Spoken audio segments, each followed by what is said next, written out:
Muy buenos días, queridos amigos y amigas, hermanos y hermanas en la fe. Continuamos en este jueves 29 de enero del año 2026 del Señor. Complicado. Este tiempo va volando. Como siempre, Daniel tenía razón. Se acortarán los días en gran medida. El día de hoy continuamos con el libro del profeta Isaías. Ya estamos muy sobre la mitad de este texto. Vamos ya en el capítulo 30 de este fascinante, extraordinario libro del profeta Isaías. En este capítulo 30 me llama la atención, una vez más podemos observar el resumen empaquetado de lo que es la historia de la salvación. Es decir, la Biblia nos lo ha repetido tanto y tanto y tanto, y nosotros hemos entendido tan poquito, tan poquito, tan poquito, que, como decía mi señor padre, es que somos como cabeciduros. La misma Biblia dice que sois duros de entendimiento. Nos compara con los mulos. Dice, no seáis como el mulo, que no tiene entendimiento. Bueno, este capítulo 30 del libro de Isaías no es una excepción a esa reiterada invitación a conocer el proceso de la salvación. Y este capítulo 30 se divide básicamente en tres elementos. Tiene tres puntos que son álgidos, elementos que son contundentes para entender todo este proceso. El primero de ellos es la vana confianza que tiene el pueblo de Dios en Egipto. Recordemos que esto va por allá muy cruzado con el libro de Éxodo, cuando Moisés logra sacar a los israelitas de Egipto y en medio del camino los israelitas empezaron a protestar, pues este man nos sacó de Egipto, aguantar hambre, aguantar calor, aguantar frío, pues esto es una cosa muy horrible, ¿sí? Sin embargo, ignoraban completamente, deliberadamente, que en Egipto eran esclavos. Entonces, la primera parte de este capítulo 30 es eso, es la vana confianza que tiene el pueblo de Dios en Egipto. Y esto es total, completa y absolutamente compatible con lo que está pasando hoy en día. Sí, pero es que ya no se va a Egipto, ya se va a otra parte. Ok, sí, hoy en día es poca la gente que puede ir a Egipto, ¿sí? Pero el Egipto no es la ciudad. Hoy en día ese Egipto es el trabajo, son las amistades, son el juego, son otras cosas a las que usted quiere volver sin darse cuenta de que allí era esclavo. El segundo elemento es la promesa de parte de Dios de tener su gracia para con su pueblo. Es decir, de que los israelitas iban a gozar de su gracia, aún a pesar de, esa sí no tiene que ver con nosotros, esa fue para los israelitas. Sí, pero no. Sí hace referencia a los israelitas. No, porque hoy en día estamos en el tiempo de la gracia. Entre otras cosas, y de acuerdo a todas las señales establecidas, muy cerca a que ese tiempo de la gracia se termine. Y la tercera y última parte es todo este juicio, todo este proceso que se ha sobre los asirios, es decir, el juicio sobre la ciudad de Asiria. Acordémonos que aquí mismo, en este libro de Isaías, hemos visto cómo el pueblo de Asiria ha sido utilizado por Dios tanto para cumplir el designio de Dios como ejemplo de no obedecer a Dios. Es decir, se ha utilizado desde las dos perspectivas, la del juicio y la de el ser usado para cumplir los designios de Dios. Esos son pues los tres elementos que rodean este capítulo 30, más o menos unos 28 versículos, 30, algo así.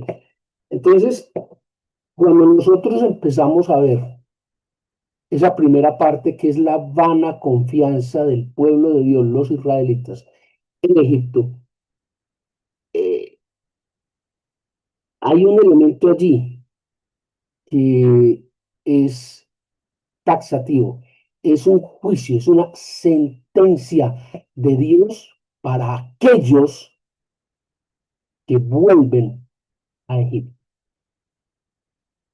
Es decir, aquellos que habiendo salido con Moisés a la tierra prometida, vuelven, se regresan a ese Egipto. Y arranca precisamente en el versículo primero. Es decir, ese es el abrebocas del libro, una cosa salvaje. Pues es una cosa que uno no, como que no asimila de primera instancia. Dice allí el primer versículo, que es, como les digo, salvaje.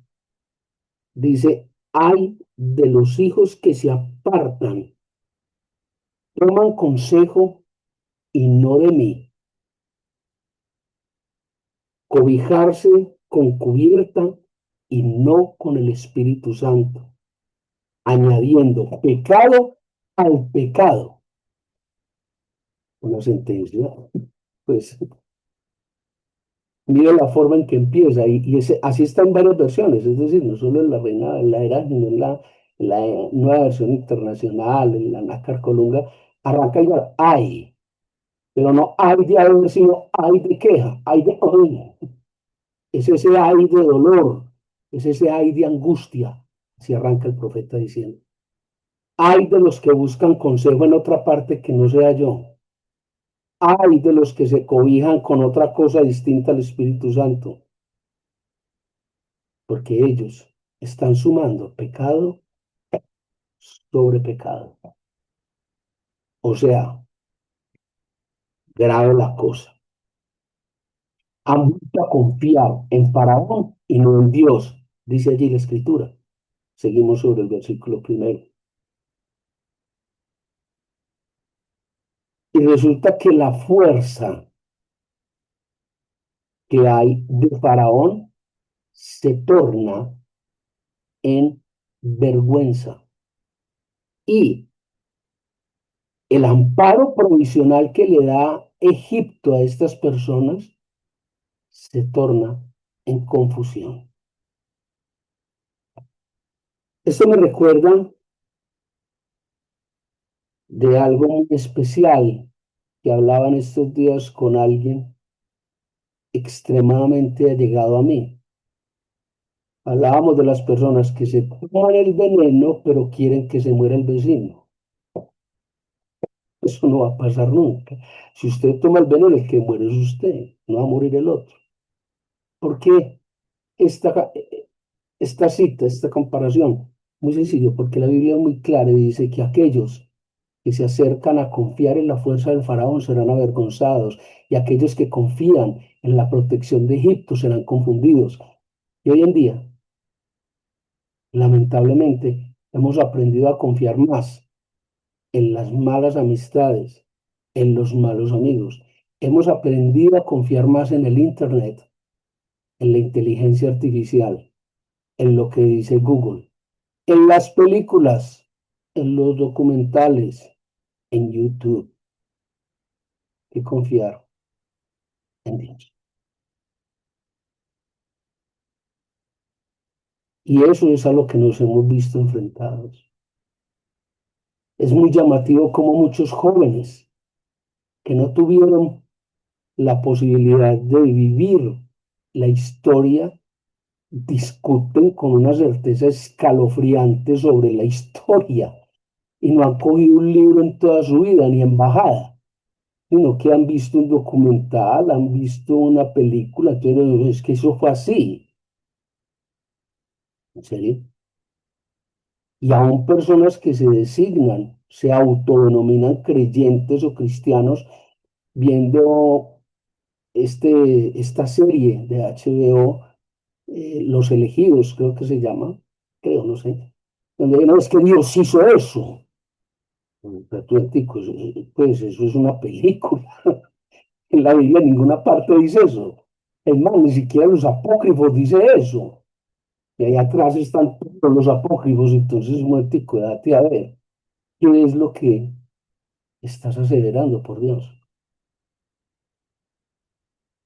Uno a los jóvenes les dice, ore, acérquese a su creador, hable con él. No, sí, sí, yo, sí, yo. Ajá, ¿qué estaba haciendo en el concierto de Bad Bunny? Ah, es que esa música es buenísima.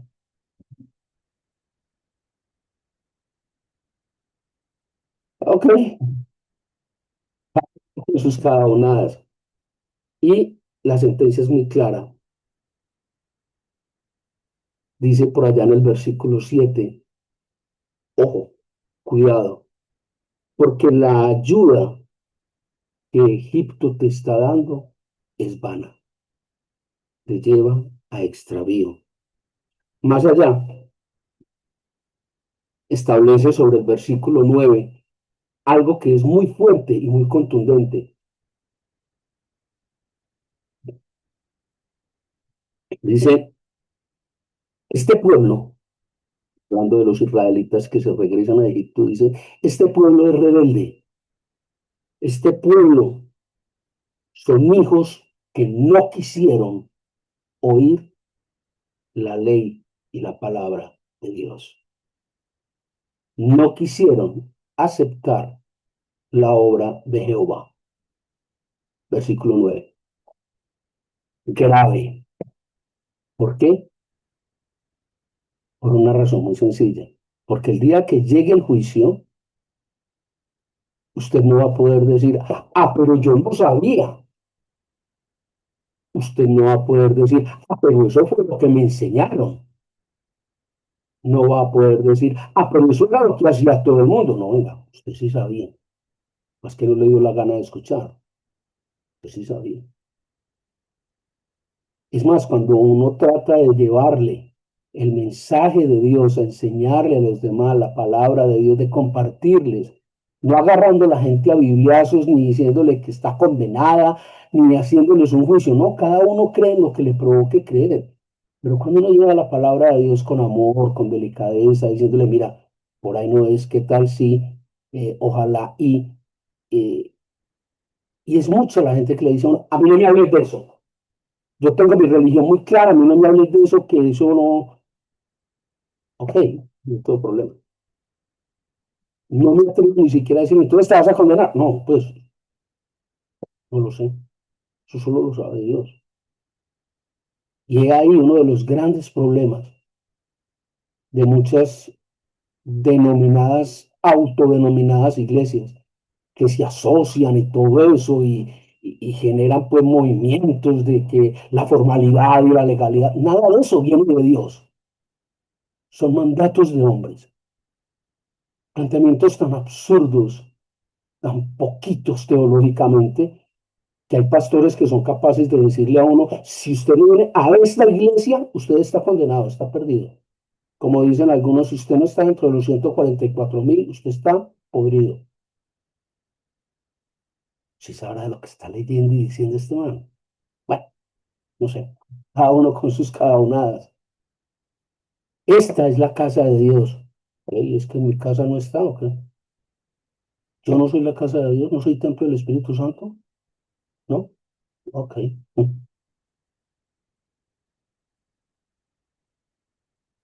Ojo, es muy clara.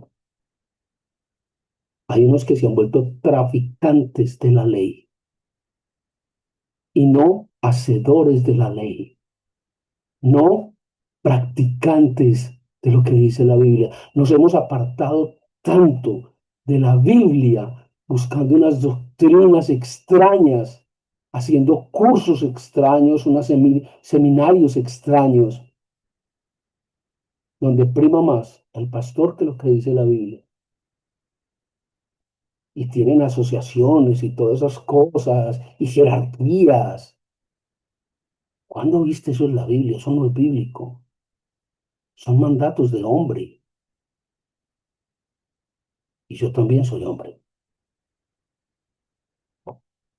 Qué tremendo todo esto. Si vamos más allá, sobre el versículo 10 dice, estos dicen cosas halagüeñas, profetizando mentiras. Las iglesias actuales, muchas de las iglesias actuales son eso. Usted va a una iglesia porque le dicen lo que a usted le interesa que le digan, a que le digan que usted va a tener casa, carro, becas, se va a casar con la mujer más linda de toda la iglesia, que Dios le va a dar lo que usted pida, está escrito, ¿sí? Pedir se os dará, donde si usted viene aquí, usted se congrega, si usted hace esta vigilia, si usted hace este diezmo, si usted hace esta ofrenda, entonces Dios con usted, pues nos dicho, perdóname, Señor, se abrirá de patas. Un momentico, así no es. Hay otros que son más insulsos todavía, es que va a haber profecía en la iglesia, va a haber noche de sanación, ven por tu milagro, ¿no? Eso es lo que dice la Biblia. Su Dios es un Dios milagrero o su Dios es el Dios de la Biblia. Ah, es que es el mismo. Oh, ok, listo lo que tú digas. Dios es el genio de la botella. Deseo, deseo, en serio, le recomiendo que lea la Biblia con más detenimiento.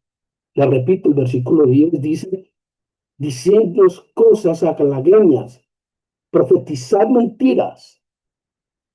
No importa que sean mentiras, te las vamos a creer, porque es lo que queremos escuchar. Si usted sale feliz, dichoso, plenamente satisfecho de una prédica, normalmente te mintieron, te engañaron. Si usted sale aburrido de una prédica, si usted dice miércoles, ay caramba, no hay carajo. Si usted sale inquieto de una prédica, es muy probable que sea sido una buena prédica. Si le enseñaron que Dios, además de ser amor, es un Dios justo, que no perdona el pecado, que no puede estar donde está el pecado, y usted sale compungido por eso, entonces quizás haya sido una muy buena prédica. Todo lo que vemos hoy en día, ven cómo Isaías 30 es un reflejo de lo que hay hoy en día, de lo que está ocurriendo hoy en día. Es totalmente aplicable, es tremendo. Dice allí, en versículo 11, quitad de nuestra presencia el Santo de Israel. Usted puede creer eso. Y hay hoy en día personas que lo hacen con una frecuencia, iglesias que lo hacen de una manera.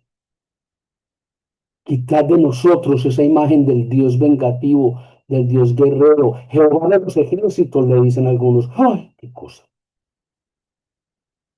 Quitad de nuestra presencia a ese Dios. Queremos el Dios que es amor. Queremos el Dios que todo lo hace. Queremos el Dios que nos hace el milagro. Queremos el Dios que satisface nuestro egoísmo y nuestra soberbia. Y aún hoy en día es lo que vemos. ¿Quiere un nuevo carro? Pídaselo a Dios. ¿Quiere la casa? Pídasela a Dios. Pastor, lo que pasa es que me está yendo muy mal. ¿Cómo están tus finanzas con Dios? No importa. ¿Acaso las finanzas de Dios las maneja Dios? ¿O usted es el vicarius file Dei? Usted es el encargado, el administrador de las finanzas de Dios. La Biblia dice otra cosa. Estamos en un país libre. Pero eso es lo que nos está pasando. Y eso fue lo que le pasó al pueblo de Israel al querer volver a Egipto. Mira la cantidad de cosas tan tremendas que hay. Versículo 13. La caída de los tales, de los que vuelven, de los que confían en Egipto y en la fuerza del Egipto, será súbita y repentinamente se harán pedazos. ¿En qué Dios hemos creído? En el Dios de la Biblia, en el Dios de Abraham, de Isaac, en el Dios de Jacob, de Moisés, de Josué, o en el Dios de bolsillo que le han enseñado, o en el Dios que usted ha fabricado a su justa medida y capricho. ¿En cuál Dios ha creído? ¿Cuál es su Dios? ¿Cuál es su Egipto? ¿A dónde ha vuelto usted a buscar ese refugio? ¿Dónde ha ido usted a confortarse, a elaborarse, a construirse espiritualmente? ¿Qué es lo que está leyendo? ¿Qué es lo que usted está haciendo por Dios? Revísese. Dice allí sobre el versículo 15, en descanso y en reposo seréis salvos. En quietud y confianza será vuestra fortaleza. Y esto tiene allí unas referencias cruzadas muy interesantes, muy bellas, hermosas por demás. Dijo el mismo Jesucristo, venid a mí, todos los que estéis cansados y trabajados, porque yo os haré reposar. Llevad mi yugo que es liviano. Dice también allí, en una de las epístolas paulinas, por nada estéis angustiados, sino sean escuchadas vuestras peticiones en acción de gracias al Padre. Dice allí Jesucristo también en el Evangelio, dice, no os angustiéis por qué comeréis o qué vestiréis, porque vuestro Padre Celestial sabe de qué tenéis necesidad antes de que vosotros la pidáis. ¿Acaso veis los lirios del campo que hoy florecen y mañana son echados a la hierba en la hoguera? ¿Cuánto más importantes no son ustedes que eso? Dice, ni Salomón se vistió con tanta hermosura. O los pájaros, un ave, ¿acaso Dios no le provee casa y alimento? ¿No sois vosotros más importantes que un ave o que una lirio? Y el mismo libro de Isaías lo repite allí en el versículo 5, en descanso y en reposo seréis salvos, en quietud y confianza será vuestra fortaleza. Adivine cuál es la enfermedad de finales del siglo XX y principios del siglo XXI. Adivine. Ujú. El estrés, la angustia, la preocupación. ¿Qué voy a hacer? Hablar con Dios. No, Dios, ¿qué va a resolver? ¿Acaso Dios me va a prestar la plata? Ah, no, lo que yo he visto es que Dios no te presta plata, te la concede. Lo que pasa es que no te la concede en una bendición ni en un kilo de cocaína en Estados Unidos. Dios te concede la oportunidad de producir ese dinero. Pero si Él sabe lo que tengo necesidad, entonces ¿por qué le tengo que pedir? Él sabe. Por una razón muy sencilla. Porque cuando usted le pide a Dios, usted está reconociendo la supremacía, el todopoderoso de Dios. Usted está sometiendo su condición a Dios. Usted le está diciendo a Dios, Señor, yo no puedo, no soy capaz, no tengo cómo, pero tú sí. Y no es tú sí de ver en inglés, es tú sí puedes hacerlo. Cuando usted confía en Dios de esa manera, Dios empieza a obrar. Cuando usted reconoce que Dios realmente es todopoderoso, Dios obra. Entonces se cae, como una plasta cae. Ayúdate que yo te ayudaré. Nuestro Señor dijo, ayúdate que yo te ayudaré. Oíste, pero no fue el Señor de la Biblia, o sea, debió haber sido el Señor de la tienda o el Señor de la esquina, pues porque Jesucristo jamás dijo eso. Nada más antibíblico, nada más herético que eso. Ayúdate que yo te ayudaré, sí, claro. Por el contrario, reconoce que no eres capaz de hacer absolutamente nada, de que estás embalado y de que la única opción que tienes de salir adelante es confiar en Dios. Pero confiar en Dios, como Dios te pide que confíes en Él. ¿Ve la diferencia? El segundo elemento, les decía, es la promesa de la gracia de Dios a Israel. Aún a pesar de todo esto que hizo Israel, hay una tremenda promesa. La encontramos allí, el versículo 18 al versículo 25. Extraordinaria, fascinante. Es decir, encontramos 17 versículos mostrando la maldad, la equivocación y el extravío del pueblo. Y 8, solo 8 versículos hablando de la gracia. Lo que da a pensar, el tema de la gracia es un tema simple. Simple no quiere decir fácil, simple no quiere decir despreciable. Simple quiere decir elemental, sencillo. No hay que darle muchas vueltas. Dice allí sobre el versículo 18, Jehová espera para tener piedad de vosotros. Jehová es Dios justo y su justicia es para todos. Bienaventurados todos los que han confiado en él. ¿Ve la promesa tan espectacular? Cuando usted confía en Dios, usted se hace bienaventurado. Al oír su voz, al oír él, tu clamor, Dios te responde. Allí está versículo 22. Establece allí, sal fuera, les dirás a las esculturas de plata y de oro, y las apartarás como un trapo asqueroso. Sal fuera, eche esas esculturas de oro y de plata, eche esos dioses que lo distraen, echa fuera. Ve fuera, dice, sal fuera, les dirás a las esculturas de plata y oro y las apartarás como un trapo asqueroso. ¿Por qué? Porque tu confianza está única y exclusivamente en Dios, no en esas esculturas.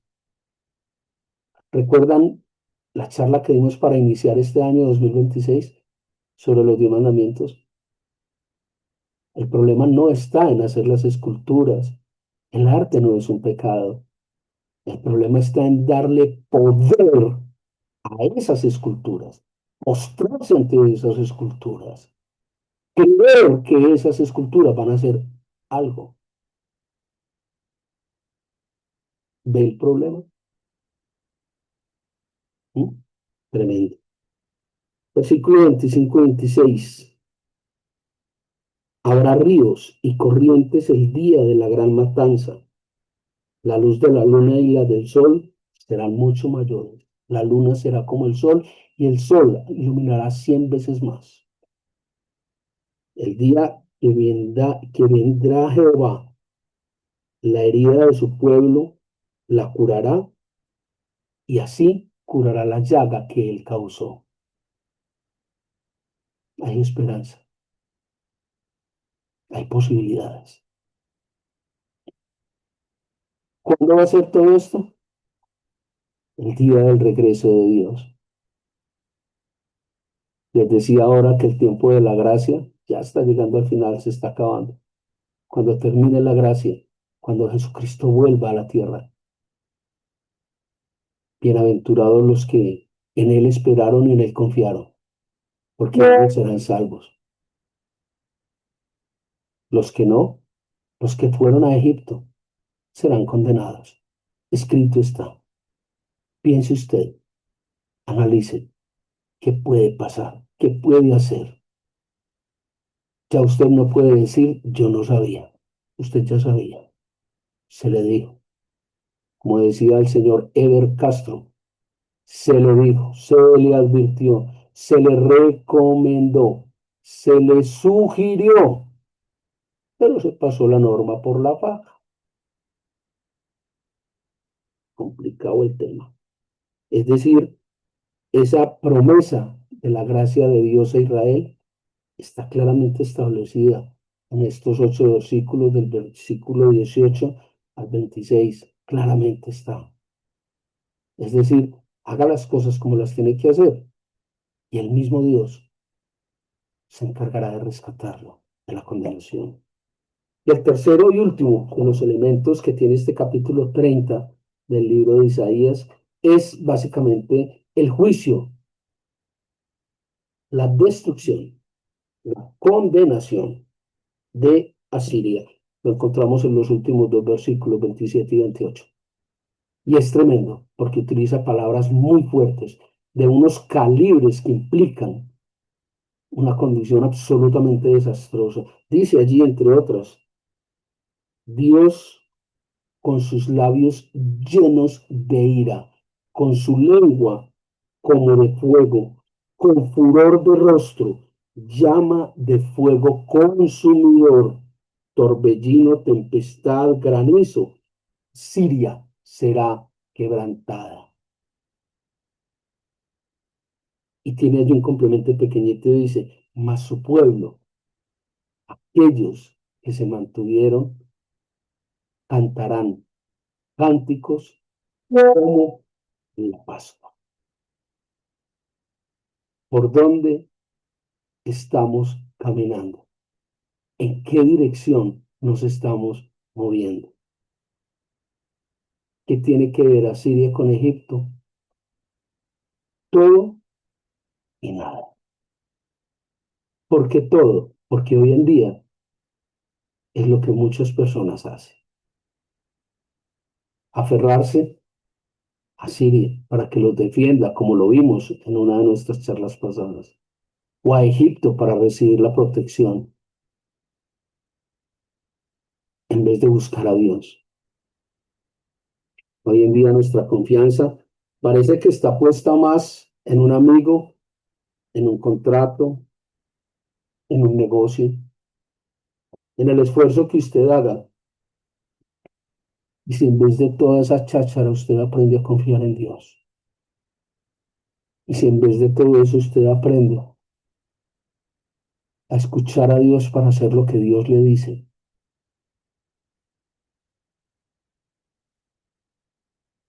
que el Señor les guarde, el Señor nos ministre, que el Señor nos oriente, que nos llegue sabiduría de lo alto para saber cómo escuchar y cómo proceder. Chao.